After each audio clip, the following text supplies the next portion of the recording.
नमो अरहंताणं नमो सिद्धाणं नमो आर्याणं नमो वज्रायाणं नमो लोये सवसाहूणं शुद्धात्मानमनेकान्तं साधुमुत्तम मंगलम वंदे संदृष्टिसिद्ध्यर्थं संदृष्ट्यर्थप्रकाशकम् ओंकार स्वरूपाय नमः जिन्मुखोद्भूत सरस्वती देभ्यो नमः रत्नत्रय धारक निस्वभाव साधक अज्ञान तिमिर निवारक श्री गुरुवे नमः।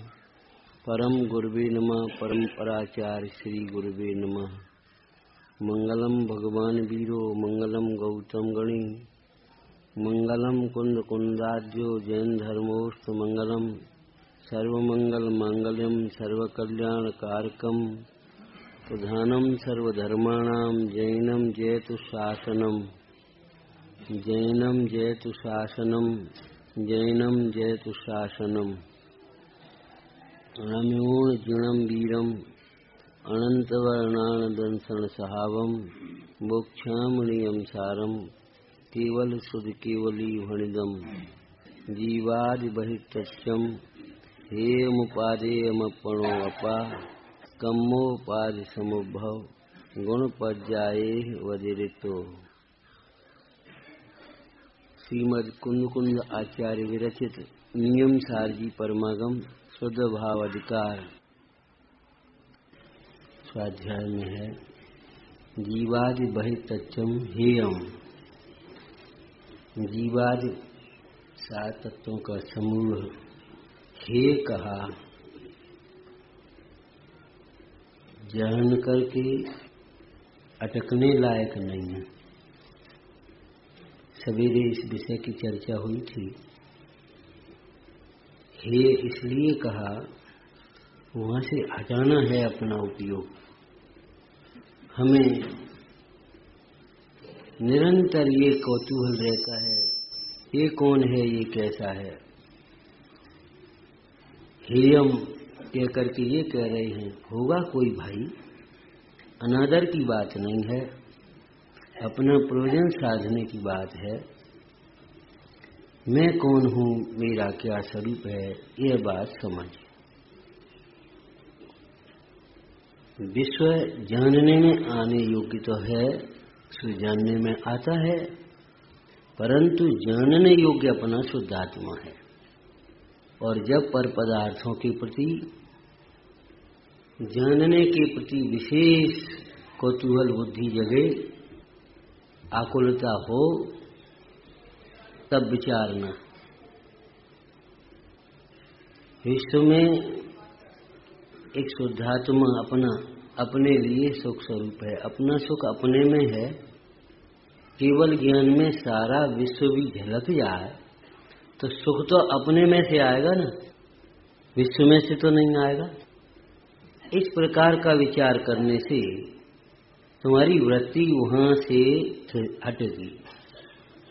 जैसे कोई संतोषी व्यक्ति हो, उससे कहें सुनो एक धंधा अमुक और कर लो, एक व्यापार अमुक और डाल लो, तो मालूम है क्या कहेगा, भैया 4 रोटी खानी है, 4 कपड़े पहनने हैं, 4 हाथ जमीन, अपना काम चल रहा है, क्या करना अपन को। कितना भी हो, आखिर कितने में रहोगे, कितना भी संग्रह करो, कितने पहनोगे, कितना खाओगे पियोगे। अगर ज्यादा के चक्कर में पड़े तो 2 रोटी भी आराम से नहीं खा सकोगे। इतना बाहर का काम हो जाएगा कि घर में बैठ नहीं पाओगे आराम से। ये स्थिति है। अमृतचंद स्वामी प्रवचन सार जी में क्या कह रहे, विशेष जानने की आकांक्षा के क्षोभ से बस हो, हम तो स्वरूप तृप्त रहते। ये तो उनकी बात है कि उनकी बात है, वही अपने लिए है। क्यों, उन जैसा सुख ही तो अपन को चाहिए। यदि उन जैसा सुख अपने को इष्ट है तो उन जैसी दृष्टि, उन जैसी भावना अपनी होगी, तभी तो उन जैसा सुख होगा। क्या कह रहे? विशेष जानने की आकांक्षा के क्षोभ से बस हो। तृप्ति अपने स्वरूप में है, स्वरूप को जानकर तू तृप्त हो। हम तो स्वरूप तृप्त रहते ही अपनी ओर से है। यदि उपदेश की शैली में इसको कहा जाए तो भैया तू अपने स्वरूप को जानकर तृप्त हो। वहां जानने जाना हेय है, पर में उपयोग भ्रमना हेय है। भगवंतों को तो देखो, भगवंतों को तो देखो। पहले चर्चा भक्तामर जी में से की थी। भक्ति से नमे हुए इंद्रों के मुकुटों की मणियों को प्रकाशित करने वाली जिनके चरणों की नखों की प्रभा है, ऐसे जिनेंद्र भगवान। जिनेंद्र भगवान के चरणों में इंद्र के मुकुट नमते हैं। कुछ सीखना चाहिए इस बात से।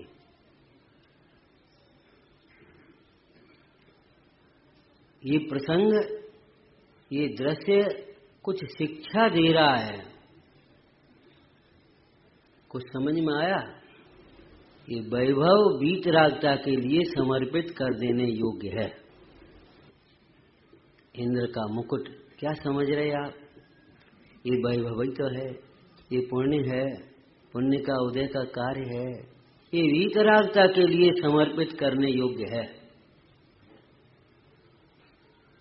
इंद्र नमस्कार करते हुए मानो ये कहता है कि हे जगत के जीवो, ये वैभव छोड़कर आत्म स्वरूप की आराधना करते हैं वे धन्य हैं। जब तक यह दशा न हो तब तक ये वैभव वीतरागता के लिए समर्पित करने योग्य है।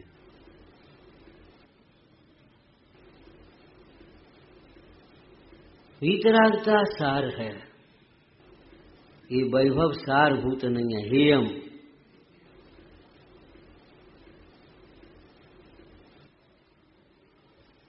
और देखो, जो परमाणु मात्र बाह्य परिग्रह का त्याग कर अपने आत्म स्वरूप की साधना में लग गए, अपने स्वरूप में तृप्त हो गए, उनके संयोग में विश्व का सर्वोत्कृष्ट वैभव।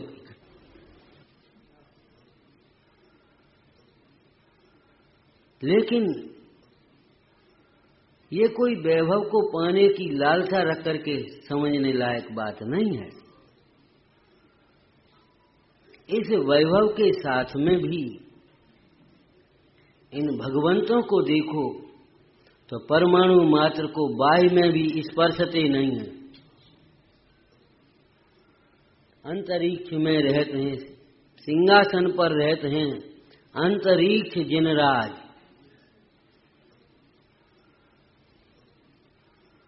ये पुण्य का वैभव बाहर बाहर लूटता है, अंतर प्रवेश नहीं पाता। जो अपने वैभव में संतुष्ट हैं उन्हें ये वैभव आकर्षित नहीं कर पाता।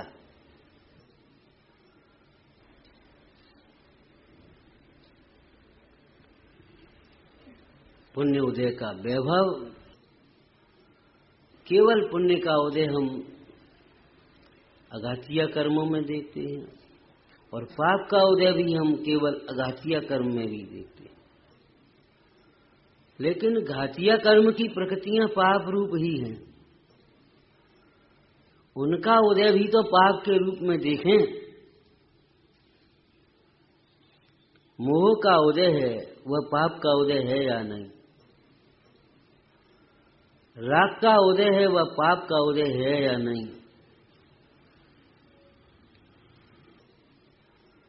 बाहर में बहुत वैभव है, उसको देखकर आप अकेले पुण्य का उदय मानते बाहर की दृष्टि से, लेकिन उसके प्रति जो मोह का परिणाम है वह मोह का उदय पाप का उदय है। पाप प्रकृति की ओर से भी हम कथन करें कर्णन योग से तो पाप का उदय है कि नहीं? लेकिन उस मोह की ओर के उदय से, मोह के परिणाम की ओर से हम देखना ही नहीं चाहते। हम केवल बाहर में पाप का उदय पुण्य का उदय मान करके संतुष्ट हो जाते, उसकी क्या दाम है? यह देखने लायक नहीं है, रमने लायक और भोगने लायक की बात तो बहुत दूर है।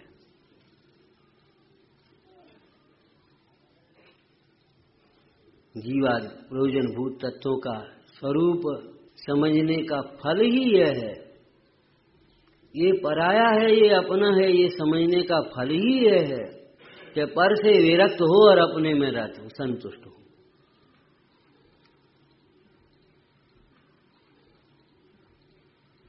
लौकिक में भी दो भाइयों का यदि कोई आपस में व्यवस्था की दृष्टि से नहीं बन पा रही है और कोई न्यारापन हो, बंटवारा हो, तो वो बंटवारा सार्थक कब होता है?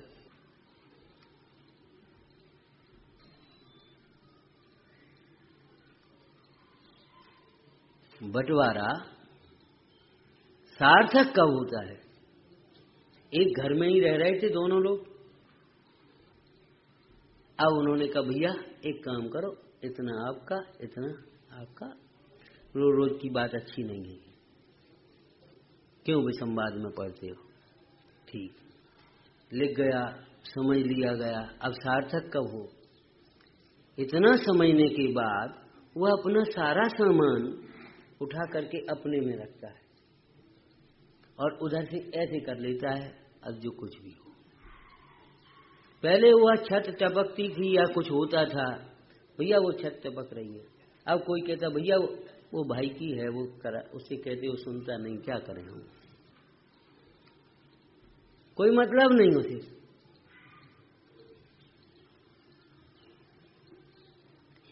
मतलब बंटवारा तो हुआ, लेकिन वो बंटवारा सार्थक क्या हुआ?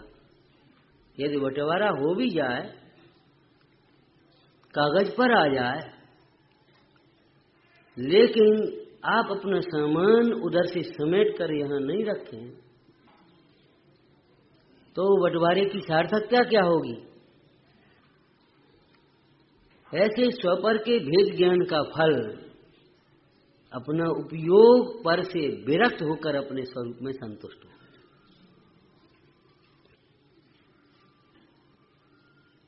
जीव अजीव को जानने का फल तो यही है कि जिसे हम जीव मानते रहे, अपना मानते रहे और मानते ही नहीं रहे, उसके लिए सर्वस्व समर्पण करते रहे, उसी के बारे में सोचा, उसी के बारे में चर्चा की। अरे धर्म गुरु मिले, परमेश्वर मिले, तो अभी हमने उसी के बारे में, महाराज बहुत परेशान हैं, 6 महीने हो गए, आप कोई ऐसा उपाय बताओ। मैंने उन धर्म गुरुओं से भी जो देह से भिन्न आत्मा को दर्शाते हैं, उनसे भी देह से भिन्न आत्मा अनुभव करना नहीं सीखा। उनसे भी ये पूछा, महाराज ये बताओ शरीर कैसे ठीक हो? ऐसा हमने कौन सा पाप किया ये शरीर में ऐसा हुआ? इतने दिन हो गए, कोई दवा फायदा नहीं करती, कहीं कोई ऊपरी चक्कर तो नहीं है। अरे चक्कर तो सब ऊपर ही होते हैं, लेकिन ऊपरी को ऊपरी समझ में आ जाए तो काम बने। जितने भी चक्कर हैं वो सब ऊपरी ही तो हैं, भीतर तो कोई चक्कर नहीं है ना। न जाने कहां कहां उपयोग भटकता है, कोई ऊपरी चक्कर तो नहीं है। क्या करें? वे कह रहे थे वहां चले जाओ, मन तो नहीं होता, श्रद्धा तो नहीं है। ये क्या मतलब क्या है? ये शैली कौन सी है तुम्हारी? धर्मात्मा भी दिखना चाहते और मोह भी नहीं छोड़ना चाहते। मिथ्यात्व के अभाव के बिना धर्म का प्रारंभ नहीं होता। ऊपरी ही तो चक्कर है, सच बात है। पहले याद हो एक कथन आया था, कभी लोग ऐसा सोचते हैं, क्या करें समझ में नहीं आता, इधर जाए तो कुआं है, इधर जाए तो खाई है। यानी इधर उधर खाई क्यों? खाई और कुआं दोनों इधर है, खाई और कुआ दोनों ही इधर हैं, बाहर हैं। भीतर तेरे न कुआ है न खाई है, काय को घबराता है।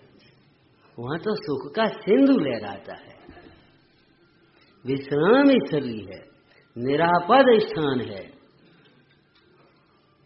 मुनिराज के शब्दों में कहूं, समस्त विपदाओं का आपद है चैतन्य पर, नित्य शुद्ध संपदाओं की खान है, सहज ज्ञान का साम्राज्य है। इधर तो कुछ न कुआ न खाई, कोई आपत्ति नहीं, निरापद। जो पद भय हरे, जो पद भव पद भय हरे, सो पद सेव अनूप, या पद परसत और पद लगे आपदा रूप।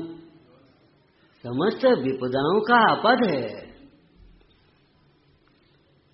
लेकिन क्या करे, इस देह को अपना मन मान करके धर्म गुरुओं से भी यही पूछता है, महाराज इतने दिन हो गए, स्वास्थ्य ठीक नहीं रहता, कोई उपाय आप बताओ। भाई देखो, पाप के उदय में रोग होते हैं।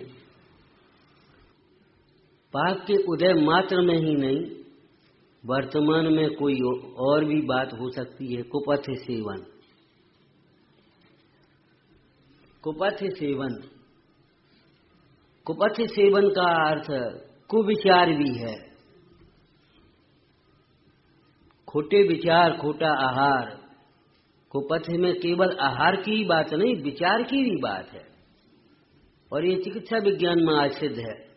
ये मनोविकार हैं, ये रोगों के कारण बनते हैं। इनसे क्रोध से, भय से एसिडिटी बनती है, शोक से ऐसा होता है, ये ब्लड प्रेशर सब उसमें खोजे हुए हैं सब। कुपथ्य सेवन को बुद्धिपूर्वक छोड़, उपाय हम बताते हैं। अर्थात विपरीत विचारों को छोड़, तृष्णा को, क्रोध को, भय को, इनको छोड़ भैया। अभी स्थूलपने इतने रह जाते, तृष्णा क्रोध क्षोभ को, वो अंतर में मोह को छोड़ने की बात नहीं आ पाती उनके भौतिक विज्ञान में।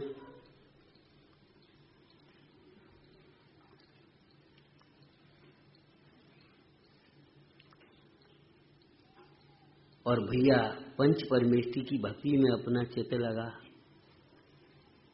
अर्थात उनके वचनों का भक्ति पूर्वक श्रवण कर, देह से भिन्न आत्मा को उस प्रकार से सुन जिस प्रकार उस मृगराज ने, सिंह ने सुना था,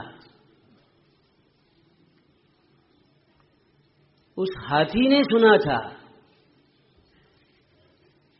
तो जीवराज है, ये गजराज, ये देह की अवस्था न्यारी है और तू तो जीवराज है, अमूर्तिक प्रदेशों का पुण्य। सुना, अंतर में समा गया, वहां से प्रमाण किया, वहां से स्वीकार किया। लेकिन कौन इन बातों को सुने समझे?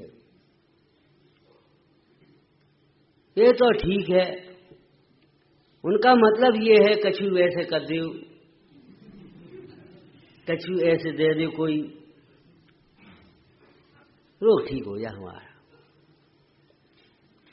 मोही और मानी जीव की एक ही दशा है, वो अपनी कहेगा, सुनेगा ही नहीं दूसरे। और शिकायत ये करता है, क्या करें भगवान हमारी सुनते नहीं।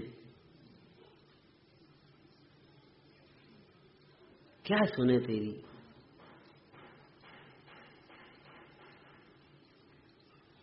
जीवाद बहित सच्चम हेयम, मत देख इन संयोगों की ओर। कि अपना तो नहीं करें, अपना नहीं माने, जानने में क्या हर्ज है? ये जानना, ये उधर उपयोग क्यों लगाना चाहता है? ये बता। ध्यान रखना, पर को जानने की, पर को देखने की अभिलाषा भी इसलिए होती है कि अपने को नहीं जानता, नहीं देखता। क्यों? अपने को न जानने वाला जीव दुखी होता है और दुखी को अभिलाषा होती है। यह पर को जानने की अभिलाषा भी पर को जानने से नहीं, ये सवेरे चर्चा आई थी। अपने को जानने से मिटेगी। अपने को जानेगा तो पर को जानने की अभिलाषा नहीं रहेगी, और आत्म स्वरूप की भावना भाते हुए अपने स्वरूप में तृप्त होगा। सारा लोकालोक जानने में आ जाएगा।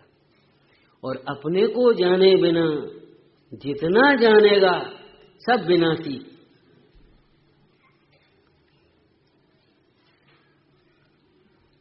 पर को, एकांत पर को, अपने से विमुख होकर पर को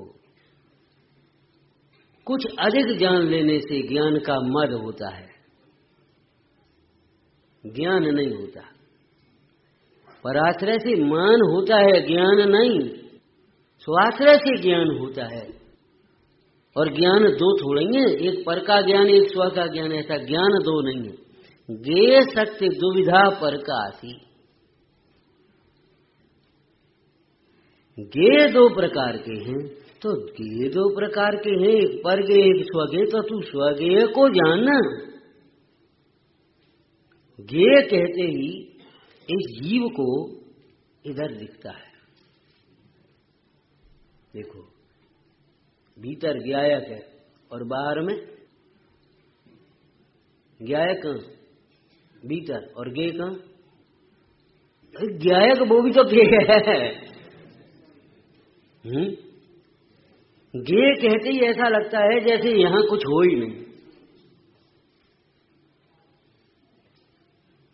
ये बाह्य पदार्थ, जड़ पदार्थ गे हैं, मात्र गे हैं, भिन्न गे हैं, पर गे हैं।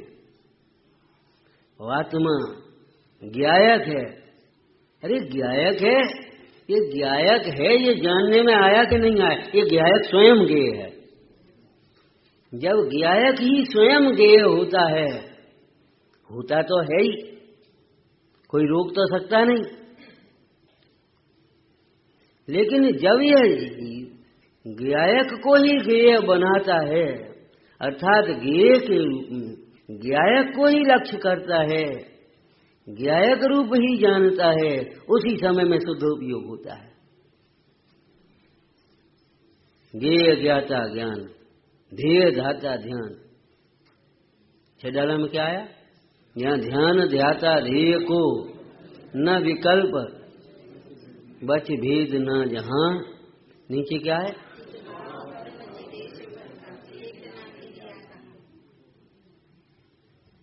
ये शुद्धोपयोग की निश्चल रसा। कहाँ?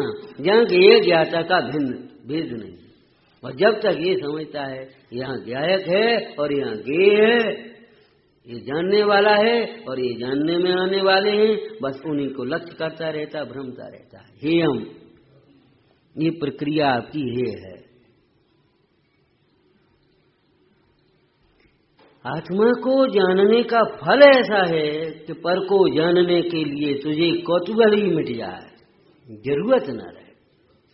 वितरागता पहले लेना चाहिए, ध्यान रखना। ये वितरागी शासन है, सर्वज्ञता उसका फल है। जैसे भगवान के दर्शन का फल भक्तामर्जी में आया, पहले भी चर्चा की थी। हे भगवान, महंतों स्वामी ने तो व्याज निंदा स्तुति अलंकार से कहा, हे भगवान, आपको देखने का क्या फल है? क्या मतलब, क्या कह रहे आप?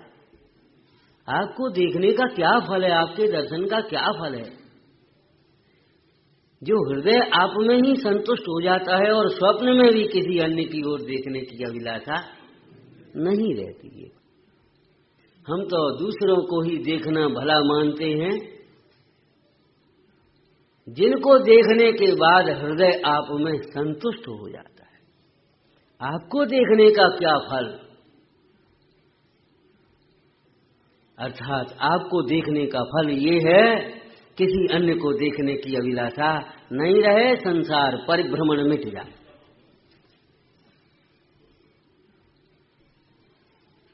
जैसे कोई ग्राहक एक प्रामाणिक व्यापार संस्थान के पास आया उसने कुछ देखा भला, नया ग्राहक था, सोचा बाजार में और जगह 2-4 जगह देखना चाहिए। शहर का मामला अपरिचित, 10-5 जगह उसने देखा भला और उसका मन भरा कि ये तो वहीं ठीक है। अब वह दोबारा कहाँ कहाँ जाएगा, अब तो सीधा आएगा, वहां पहुंचेगा, जो कुछ लेना लिया और गया। जैसे व्यवहार में भगवंतों के दर्शन का ये फल है कि भ्रमणा मिट जाए, भटकना मिट जाए। भगवंतों के समीप आने से संसार परिभ्रमण मिटता है और मोक्ष मार्ग प्रारंभ होता है।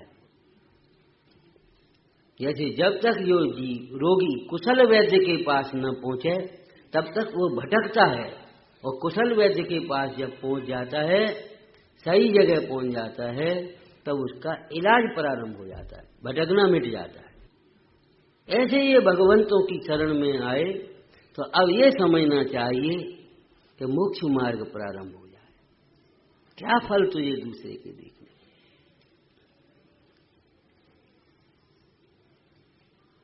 हे का मतलब उधर क्यों देखता है, क्या देखता है?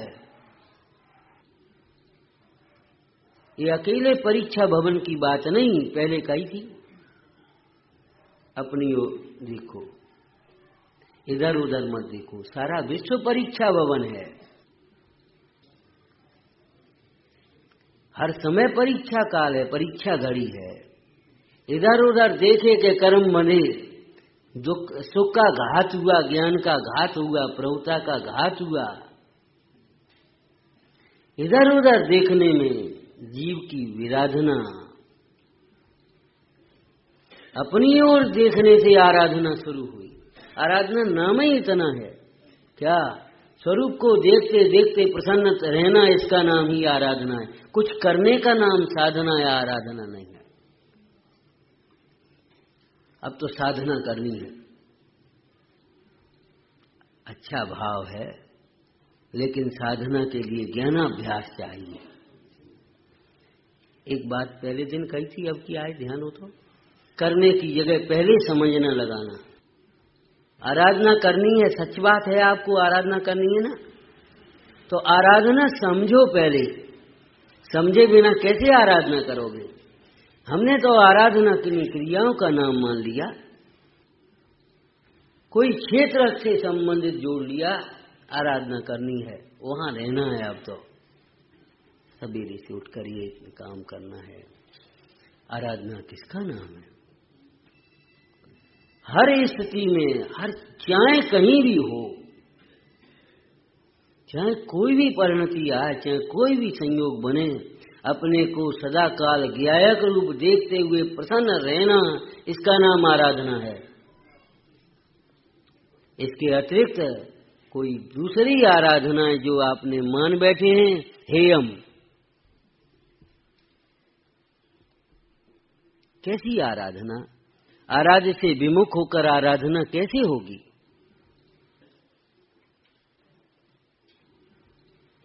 शील की परिभाषा भी इतनी है, अपने पति में संतुष्ट, अपने पति में संतुष्ट। लोकोत्तर शील भी यही है, आराधना भी यही है, अपने स्वरूप में संतुष्ट। यदि शीलवती मनोरमा के पास आकर के दूती कहने ही लगी थी आकर, इतना सुंदर रूप है, ऐसी अवस्था है, लेकिन क्या कहें विधाता को, कर्म को। जो भटकाने वाले हैं वे भी अपना सा बनने का स्वांग करते, सावधान रहने की बात है। मोहियों की ममता से सावधान रहना।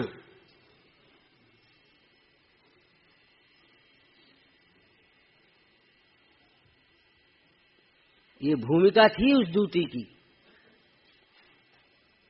क्या इस बनिए के घर में आ गई,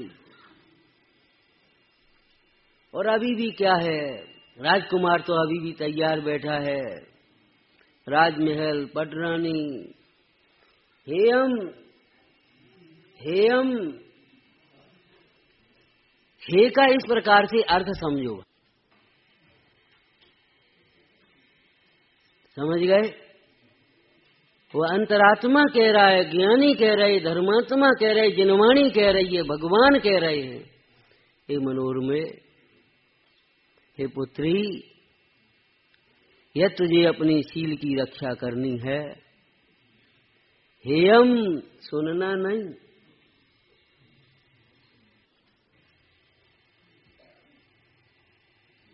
ये सुनने की बातें नहीं है, सुनने लायक नहीं है। अच्छा, वो राजकुमार निकला बाहर से, हेयम देखना नहीं,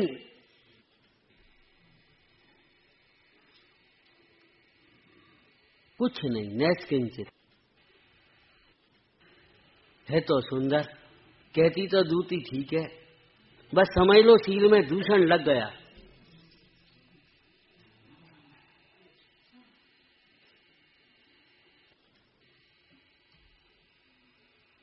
स्थान तो अच्छा है, वेश तो अच्छे हैं, क्रियाएं तो अच्छी हैं, अरे स्वरूप अच्छा है, जिसमें स्वरूप नहीं है वो अच्छा कैसा।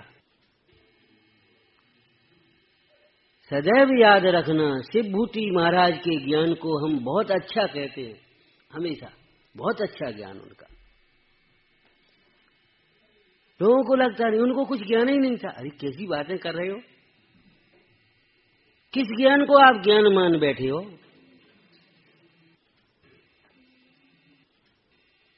तुष्मासम घोषण दो, मैं तुष्मास भिन्नम, तुष्मास भिन्नम घोषण, तो ये तो शब्द मुंह से बोल रहे थे, और भीतर क्या हो रहा था?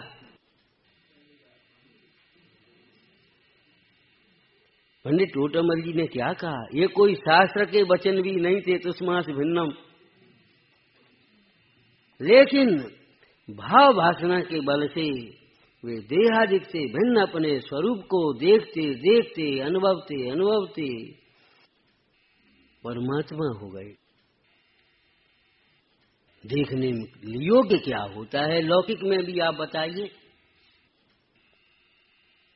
यदि आपसे कोई कहे आपका मित्र, चलो एक स्थान आपको दिखा के लाएं, आपने कहा चलो, और जहां वो गंदगी का ढेर रहता ना, वो डाला थे, वहां जाकर खड़ा कर दिया, आप क्या कहोगे?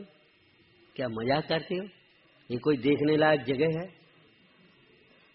और यदि कोई सुरम्य उद्यान में, कोई सुंदर जिन मंदिर में ले जाए आपको, अरे भाई कहते तो तुम ठीक थे, यहाँ तो बहुत अच्छा है। देखने योग्य लौकिक में भी वह माना जाता है जिसे देखने से आनंद हो।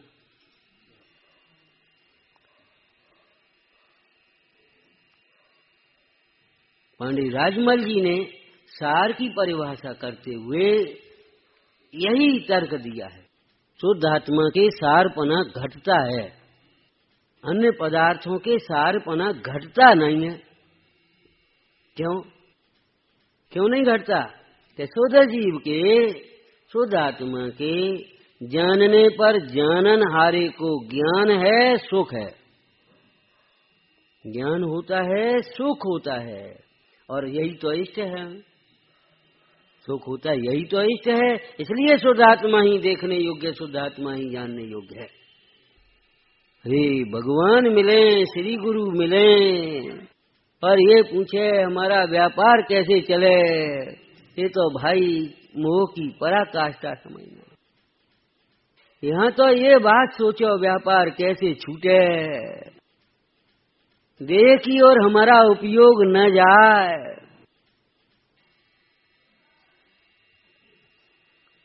प्रभाकर भट्ट ने यही तो कहा श्री गुरु से, यही तो कहा,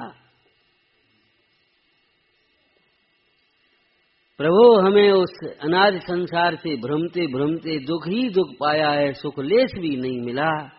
आप हमें उस परमात्मा का प्रकाश करो जिस परमात्मा के प्रकाश होने पर, अनुभव होने पर सुख होता है।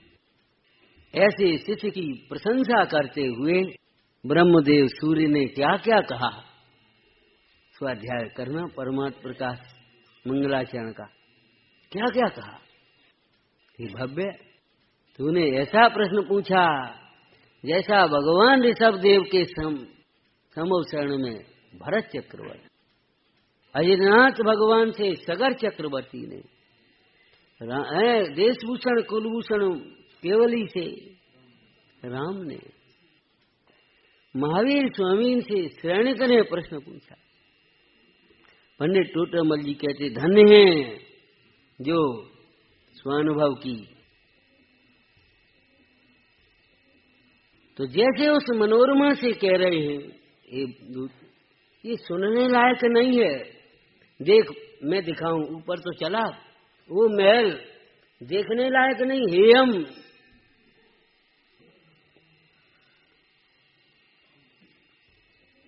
उपादेयम कौन, किसके बल से हेय कहता है? वह मनोरमा सती के हृदय में उसका पति बसा, उसमें संतुष्ट है, तब वो हेयपना उसको कहना नहीं पड़ता, घोक घोक करके याद नहीं करना पड़ता, उसका प्रयोग सोच सोच करके नहीं करना पड़ता।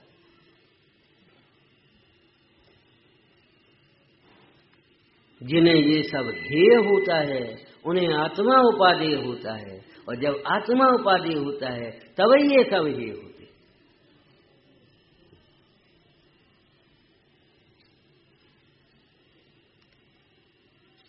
नाना संयोग बनते, नाना अवस्थाएं बनती हैं, हेय मत देखो, मत देखो। क्या भिन्न पने तो देखें, क्या भिन्न पने अभी तुम्हें दिखेगा नहीं जब तक आत्मा की लक्ष्य नहीं दिखोगी।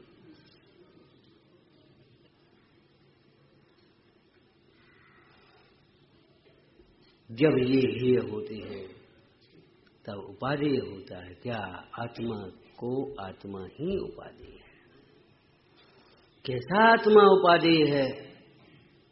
इस आदि लाइन में जैसे कैसे आत्मा को आत्मा उपादेय है और उस आत्मा कैसा है जो उपादेय है।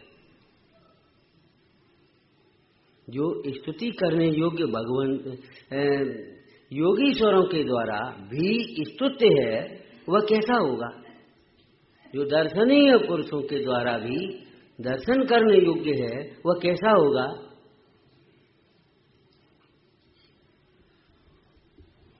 कैसा आत्मा जिसे ये सब हे हैं उसे तो है उपाधि। और कैसा आत्मा उपाधि? कम्मो उपाधि समुद्भव गुण पज्यायी बदिरितम। ये टीका में 2 अंश करेंगे।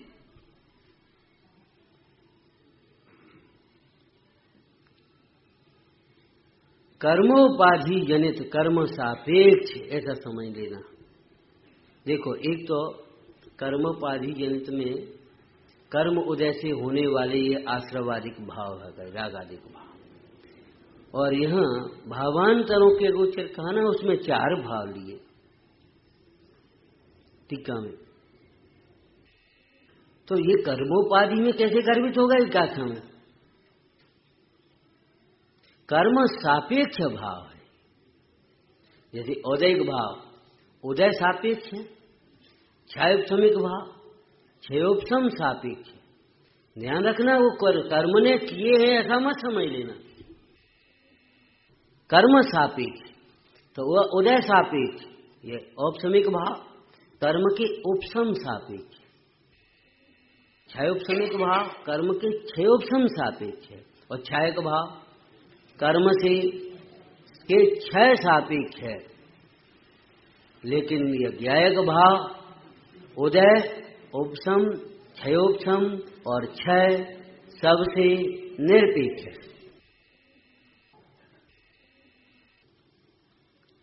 इनकी अगोचर है आत्मा, इन सबसे निरपेक्ष है, भिन्न है, न्यारा है कर्मोपाधि जनित। ये सब काल की अपेक्षा देखें तो कोई अनादि शांत है, कोई सादी शांत है, कोई सादी अनंत है, और यह अपना आत्मा अनादि अनंत है। अनादि अनंत में अनादि शांत का क्या मेल बैठेगा? ये तो बीच में ही छोड़ जाएंगे, इनका क्या संग? इस पर्याय की तो थोड़े काल स्थिति है, इनका क्या संग, और ये तो अभी हुए ही नहीं है, इनका क्या संग अभी। कर्मोपाधि यानी तो गुण पर्यायों से जो व्यतिरिक्त है, न्यारा है। अनादिकाल से तुझे आत्मा उपादेय इसलिए भाषित नहीं हुआ कि तूने आत्मा नहीं देखा, कर्मोपाधि जनित इन भावों को ही आत्मा समझ बैठा।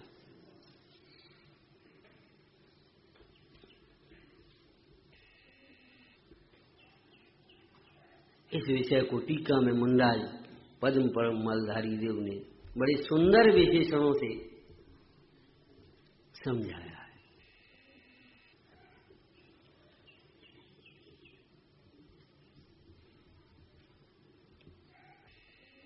टीका थोड़ी सी पढ़ते। जीवादि 7 तत्वों का समूह, जीवादि 7 तत्वों का समूह वास्तव में परद्रव्य होने से उपादेय नहीं है। कैसी सुंदर शैली है। देखो, जीवा 7 तत्व ही जो नहीं मानते वे तो ग्रहित मिथ्यात्व है। 6 द्रव्य नहीं मानते वे तो ग्रहित मिथ्यात्व है। आपको इतना तो मालूम ही है, ये 6 द्रव्य 7 तत्व 9 पदार्थ 9 प्रमाण, इन सब की चर्चा जैन दर्शन में है। इसीलिए इस जिनवाणी को धर्मायतन कहा, सम्यक्त्व का आयतन कहा, सुख का आयतन कहा। यहां ये सुख मिलेगा। जो जीवा 7 तत्वों को नहीं मानते वे तो ग्रहित मिथ्यात्व है। जीवा 7 तत्व हैं, अद्वैत ब्रह्म की तरह एक आत्मा है और कुछ है ही नहीं विश्व में, ऐसा नहीं। एक आत्मा के अतिरिक्त अपना कुछ नहीं है, उपादेय कुछ नहीं है नहीं, ये बात नहीं है। पड़ोसी का घर है या नहीं है,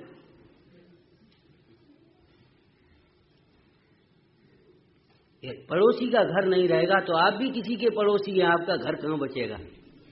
आप विचारना।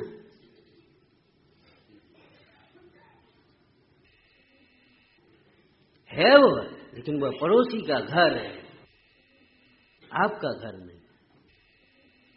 हम ये थोड़ी कह रहे हैं कि जीव पुद्गल धर्म धर्म आकाश काल है ही नहीं। अनंत जीव हैं, अनंत अनंत पुद्गल हैं, एक धर्म द्रव्य, एक अधर्म द्रव्य, एक आकाश काल, असंख्यात काल जब हैं। जीव के साथ अनादि से ये कर्म का, शरीर का संयोग है, और जब ये कर्म है तो ये मोह राग आदि के भाव भी हैं,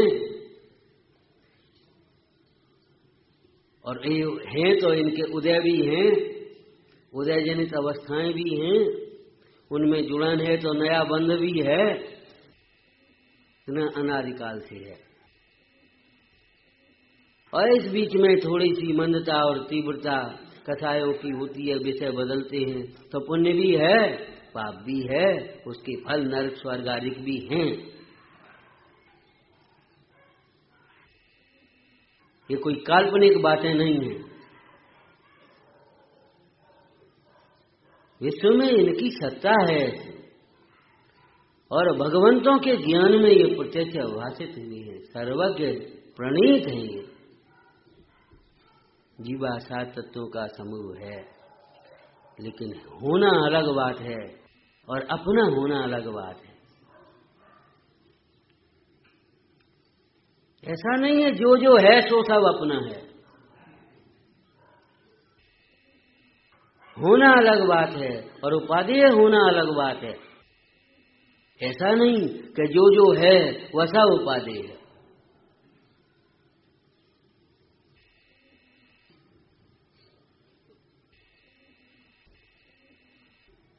यदि इस शैली को आज समझेंगे, अपने जो है सब उपादेय है, तो क्या पशु की तरह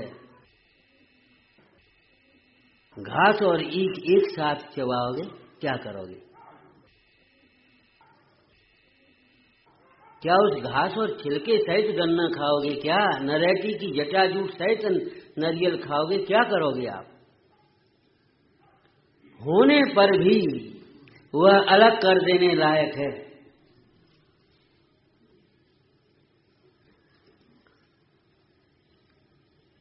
वह होने पर भी, शरीर होने पर भी अपना मानने लायक नहीं है।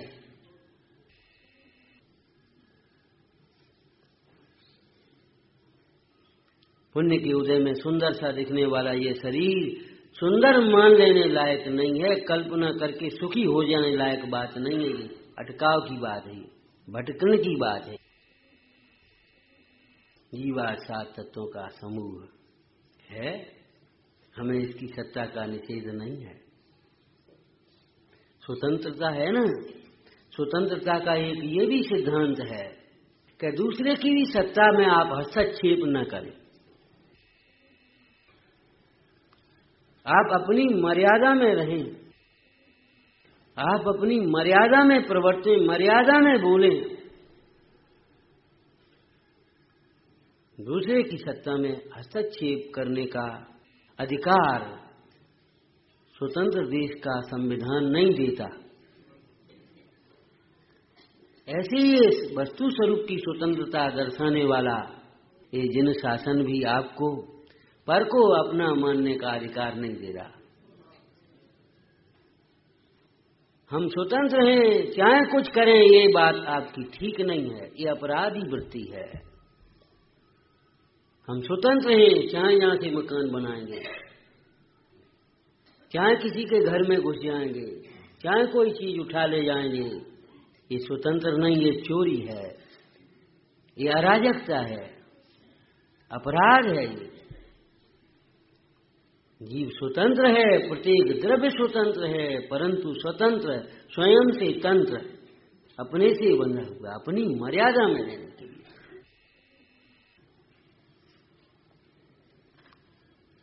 यदि कोई कहे हम स्वतंत्र हैं, हमारा देश स्वतंत्र है, तो हम चाहे कुछ करेंगे, तो वो दंड का पात्र भी तो होगा कि नहीं होगा? ठीक है, तुम दूसरे के घर में घुसकर माल उठा लाने के लिए स्वतंत्र हैं, तो हम भी भाई क्या करें? प्रशासन क्या कहेगा आपसे? हम भी आपको हथकड़ी बेड़ी डालकर जेल में बंद कर देने के लिए। आप क्यों फोन करवाते हो? अपना आदमी है ये। कैसा अपना आदमी? ये अपराधी आदमी है। अगर अच्छा ईमानदार अधिकारी हो प्रशासनिक, और किसी का फोन पहुंच जाए, भैया वो अपना आदमी है साहब, कैसी बातें करते हो आप? ऐसे आदमियों को आप अपने साथ रखते हो, आपको शर्म आना चाहिए।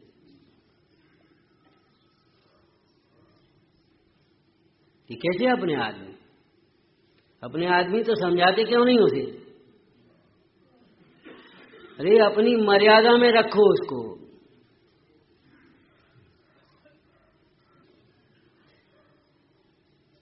यही विधि है प्रशासन की कि और कोई विधि है?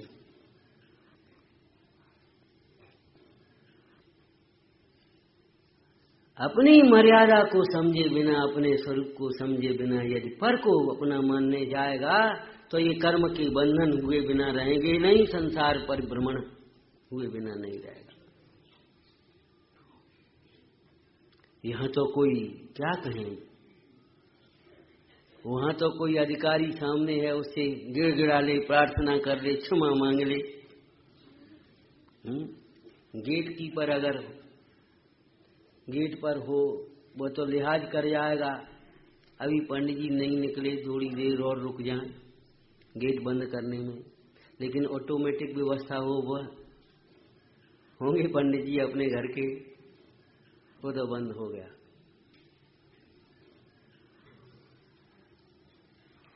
ये साहब क्या व्यवस्था है आपकी?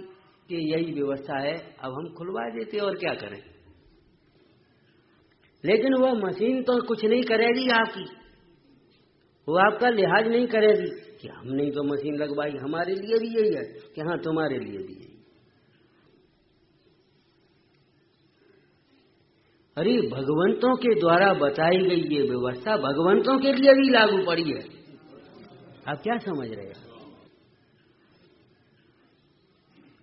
भगवंतों ने अंतराय कर्म बताया, और भगवान के भी अंतराय कर्म का उदय मुनि दशा में था, तो बोलो उन भगवान को भी उस अंतराय हुआ कि नहीं हुआ? भगवान ने यथाता आदि कर्म बताए और भगवान के लिए भी लागू है। यथाता के जब उदय आए तो उनको भी कर्म उदय की सामग्री, पुण्य उदय की सामग्री, समोषण आदि भूति, जब पुण्य की स्थिति पूरी हुई तो ये लिहाज नहीं किया ये भगवान है, इन्हें छोड़ के हम कहां जाएं। वह विभूति अपने आप। और ऋषभ देव कैलाश पर्वत पर ऐसे खड़े रह गए। कहां गई वो गंधकुटी, समोषण, इंद्र, सब कहां गए? कहां चले गए सब? कि जहां थे वहां थे, जहां गए वह हे हम। सोचने लायक बात नहीं है कहां गए। जीवा 7 तत्वों का समूह। अब देखो, हे का हेतु बहुत सुंदर दिया। अज्ञानी, हे का अगर सामान्य अर्थ छोड़ना, उपादेय का ग्रहण करना अर्थ करें तो अज्ञानी मोही प्राणी अच्छा जानकर ग्रहण करता है और बुरा जानकर छोड़ता है। ये इस अज्ञानी की, अपराधी की वृत्ति है। लेकिन ये वृत्ति अन्यायपूर्ण है। अच्छा है वह ग्रहण करने लायक है, वो बुरा है ये छोड़ने लायक नहीं है, ये बात ठीक नहीं है तुम्हारी। अपना है सो ग्रहण करने योग्य है और पर है वह छोड़ने। अच्छे और बुरे की कल्पना के लिए कहीं अवकाश नहीं है। और नहीं तो आप बताएं अपने जीवन में, अभी आप उठेंगे, अच्छे से पहनेंगे कि अपने पहनेंगे?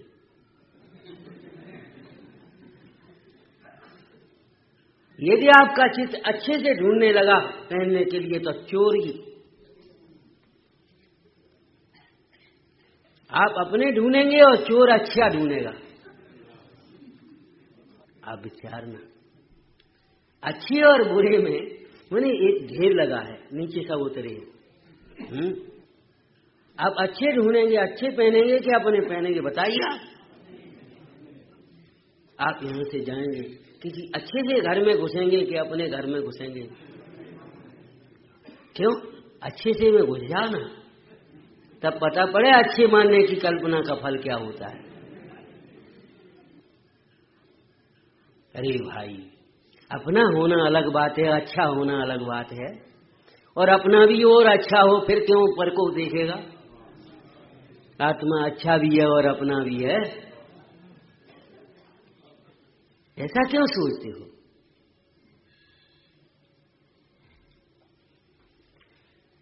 तो बुरा जान करके छोड़ता है, अच्छा जान करके ग्रहण करता है, ये वृत्ति रागद्वेषपूर्ण है।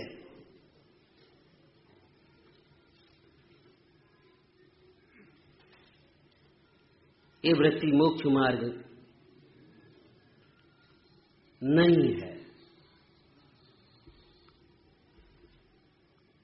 हे है, इसका मतलब बुरा है ऐसा नहीं। ध्यान रखना, जिनागम की शैली में माता की शैली के समान कहीं हे की बुराई भी दिखाई है, हे को बुरा भी कहा है। पहले एक दृष्टांत दिया था, याद हो तो? एक बालक मां के साथ दूसरे के घर में गया, वहां दूसरे बच्चे का खिलौना था, उसने उसे पकड़ लिया। अब वो दूसरे का बच्चा वो भी आ गया, वो छीनने लगा, वो नहीं देता है। उसने कहा, देखो ताई, ये खिलौना नहीं दे रहा हमारा। उसने देखा, कहते बेटा उसी का है, दे दे। नहीं, मैं नहीं दे रहा, मेरा अपना तो घर रखा है, अपना तो घर रखा है अलमारी में, तुझे मालूम नहीं? ये उसी का, दे दे। और अगर इतने मात्र से वह देने को तैयार हो जाए तो फिर आगे कहने का काम नहीं है। और अगर न दे तो फिर माता अपनी माता की दूसरी शैली प्रयोग करेगी। तो बेटा वो देख कितना गंदा है, वो अपना एक्टिंग करेगी पूरी, वो कितना गंदा है, वो टूटा है, अपना तो नया रखा है और उसका रंग कितना अच्छा है।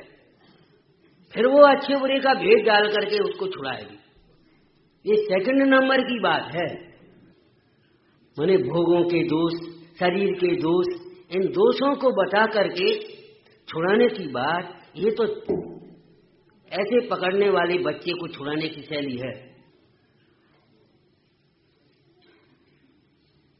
वास्तव में देखा जाए, अब ये शरीर मलिन है, घिनावना है, अनित्य है, अशरण है, इसमें बुढ़ापा आता है, एक एक अंगुल में 96 रोग हैं, तो क्या परेशानी क्या आप उनको? ये सब अवस्थाएं हैं उसकी, होती हैं, इसमें क्या बात है? इसमें क्या परेशानी? जीव की अवस्था जीव में है, पुद्गल की पुद्गल में है। जो जैसा है वैसी उसको गंध आती है, उसको वैसा उस प्रकार का स्पर्श रस गंध वर्ण है उसकी परिणति। हम क्या करें इसमें? लेकिन तू उसे तो अपना और पराया कहने मात्र से भी अपना मानना नहीं छोड़ता, तब जिनवाणी ये शैली अपनाती है। बाद बाकी तो सज्जन बालक हो, बेटा अपना तो घर रखा है। अच्छा मां, मुझे नहीं मालूम था। सच्ची कह रही है कि हाँ, ले चाबी देख जा, अपना तो घर रखा है। और उसने मां के वचनों का विश्वास करके उसको खिलौना दिया। लेकिन ये बताओ, ये अपना नहीं है। अथवा तो फिर मां ने दूसरी शैली अपनाई, ये तो टूटा है, ये गंदा है, ये ऐसा देखो कैसा पिलपिला है, ये ऐसा है। इस प्रकार दो चार बातें उसने कही। इसका अर्थ ये नहीं है उसको वो तोड़ करके फेंक दे। द्वेष कराने के लिए ये शैली नहीं है, हम ये कह रहे हैं। मोही प्राणी की ये दशा है, मनोवृत्ति है अनादिकाल की, कि अच्छा जान करके ग्रहण करता है, बुरा जान करके छोड़ता है। लेकिन सच बात तो ये है, अच्छे बुरे की कल्पना ही तो छोड़नी है। जब तुम अच्छे बुरे की कल्पना पहले ही कर बैठे, अब क्या तुम त्यागी बनोगे, क्या छोड़ोगे? पंडित टोडरमल जी की भाषा में कहें, ऐसी उदासीनता तो द्वेष रूप है, ऐसा त्याग तो द्वेष रूप है, ऐसा वैराग्य तो रूढ़ी कसाय है। वो चाहे जब सुलगेगी, चाहे जब प्रतिष्ठा के नाम पर सुलगने लगेगी, चाहे कुछ सेवा और शुश्रूषा की कमी के नाम पर सुलगने लगेगी, वो कसाय। मिट्टी कांटी भीतर बैठी थी ना, क्या कहा? हे है। क्यों हे है महाराज? कि परद्रव्य होने से हे। क्यों इतनी सुंदर, ये क्यों नहीं पहने आपने? इतना सुंदर बंगला, इसमें आप क्यों नहीं बैठे? वो घुसे। ये नई गाड़ी आई अभी, इसमें आप क्यों नहीं बैठ रहे? आपका एक ही उत्तर होगा, दो नहीं होंगे। तो ऐसे ही ये बाहर का वैभव, चाहे जैसा हो, सुंदर हो असुंदर हो, हमें लेना देना क्या, अपना नहीं है। वास्तव में परद्रव्य होने से ये उपादेय नहीं है। कैसी वितरागता की बात कही। यहां द्वेष करने के लिए अवकाश नहीं है, राग छोड़ने की बात आ गई। परद्रव्य होने से उपादेय नहीं है। अब परद्रव्य की अगर परिभाषा करें तो परद्रव्य किसको कहते हैं? विश्व में कोई परद्रव्य होता है क्या?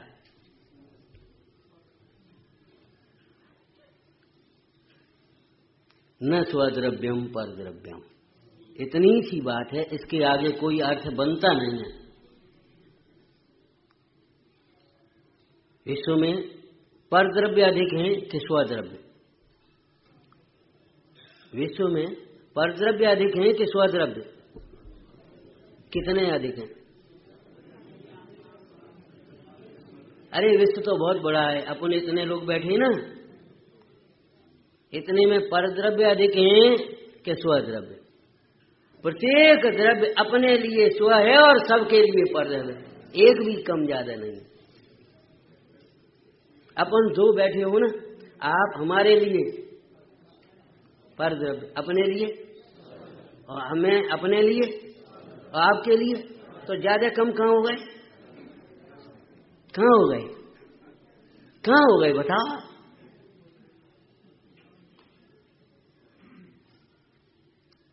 ये परद्रव्य का भेद कब आएगा समझ में? स्व के लक्ष्य से। कन्या की न समझी इतनी है, वो पिता के घर को अपना घर मानती है। पाठशाला में पढ़ने वाली छोटी सी कन्या, और जो पंडित जी आए तो क्लास कक्षा ली उन्होंने, तो छोटी सी कन्या, भोले बच्चे होते ही हैं, पंडित जी के पास गई और पंडित जी हमारे घर चलो, वहीं भोजन करना। पंडित जी बोले बेटा तुम्हारा घर कहाँ है? कि वो सामने। वह सामने। पंडित जी बोले वो तो तुम्हारे पिताजी का घर है, तुम्हारा घर कहाँ? वो तो तुम्हारे पिताजी का है। वो जैसे कहे अरे पिताजी का है तो हमारा है, तो एक ही तो बात है। जब वो उसकी सियानपना क्या होता है, सयानी कब कही जाती है? जब वह पिता का घर उसे कब भाषित होता है? जब उसको अपना घर समझ में आता है, तब और घर की बात क्या, पिता का घर पर समझ में आ जाता है। पिता का घर भी उसे पर समझ में आ जाता है। अब आप समझ लेना क्या कह रहे हो। जीवा 7 तत्वों का समूह वास्तव में एक शब्द भी काय को लगा दिया है। वास्तव में परद्रव्य होने से इन्हें कहीं कहीं स्वद्रव्य कहने की भी विवक्षा है आगम में। पंच भावों को आचार्य उमा स्वामी महाराज ने स्वतत्वम, उस पंच भावों में औदैक भाव है। यहाँ छायक भाव को परद्रव्य कह रहे हैं और वहाँ औदैक भाव को स्वद्रव्य कह रहे हैं। हमारी समझ में नहीं आती इन महाराजों की क्या है लीला, कि ये लीला ऐसी है कि जो लीला मात्र में मोह को नाश कर दे। हेलोल्लुप्त महा, केवल ज्ञान से केल करने वाली ये दशा है। तो वास्तव में परद्रव्य होने से भैया भोजन करना नहीं है। सही बात बताओ, बात क्या है? तब वो बात कुछ और होती है कि नहीं? भीतर कुछ और होता है, ऊपर से कुछ कहते रहते हैं कि नहीं? नहीं, और कोई बात नहीं। नहीं, बात तो है, कोई बात बताओ, सही बात बताओ। अब सही बात कब बताई जाए? जब बिल्कुल अंतरंगता जुड़े, तभी तो सही हो। तो आचार्य महाराज क्या कह रहे हैं, मुनिराज क्या कह रहे हैं? वास्तव में जो स्वद्रव्य की चर्चा कही गई, इन भावों को, इन तत्वों को यहाँ स्वद्रव्य कहा जाए, अपने भाव कहा जाए, वे सब उपचार के कथन समझना, उनकी विविक्षा समझ लेना, उनके प्रयोजन को समझकर अपना काम साध लेना। लेकिन वास्तव में वह उपादेय नहीं है, अपना मानने लायक नहीं। कहाँ तो आप प्रतीक्षा कर रहे थे, गाड़ी आ गई, और जब आपका घर आया फिर गाड़ी की ओर ऐसे देखते भी नहीं। ऐसे इन प्रयोजनभूत तत्वों का भली प्रकार से आपने निर्णय किया, विचार किया, सब किया, अब नजदीक आ गए। अब ऐसे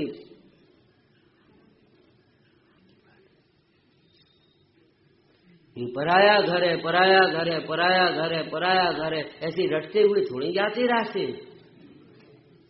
ये अपना घर नहीं है, अपना घर नहीं है, अपना घर, रटते हुए थोड़ी जाते। लेकिन एक अभ्यास ऐसा हो गया जीवन में, चलते चले जाते हैं। और ये अपना घर है, इसमें घुसना है, इसमें रहना है, ऐसा कुछ सोचते जाती है। आए और ऐसे ही वास्तव में उपादेय नहीं है। फिर कैसा है आत्मा जो उपादेय है? आगे चर्चा है, विचारना। सहजानंदी शोध स्वरूपी अविनाशी में आत्म स्वरूप, सहजानंदी शोध स्वरूपी अविनाशी में आत्म स्वरूप, सहजानंदी शोध स्वरूपी अविनाशी